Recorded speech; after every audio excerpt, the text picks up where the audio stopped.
Huh. To go briefly back to transmission, my understanding is you can be infected too from surfaces, tabletops, washcloths, other fomites, and the virus can remain infectious for days, I think a week or longer. Is it true that a lot of people assume, the risk, and maybe it is true, that the main risk is from if the mother is infected, that the baby becomes infected during delivery? But that also caregivers or the father or other children in the home might be infected and not know about it and potentially leave infectious virus on surfaces. And then if a baby has a scrape, which often happens with babies, I have a toddler, I can tell you, Yeah, that it yeah, could be infected via those routes as well.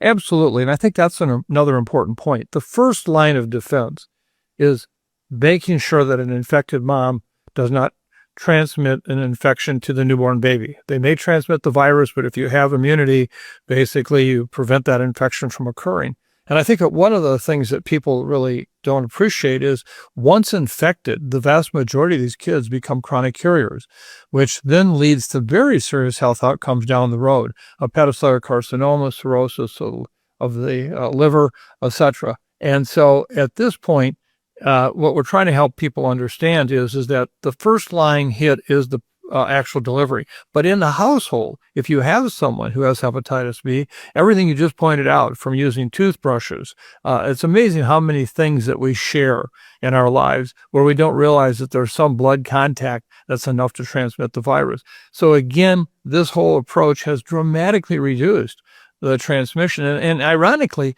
we're not the leaders in the world. The Chinese were by far the first to understand this, made this mandatory in China, and they have seen an entire generation go from very high percentages of individuals infected at birth to now almost non-existent. So, we're not alone in trying to pursue this approach.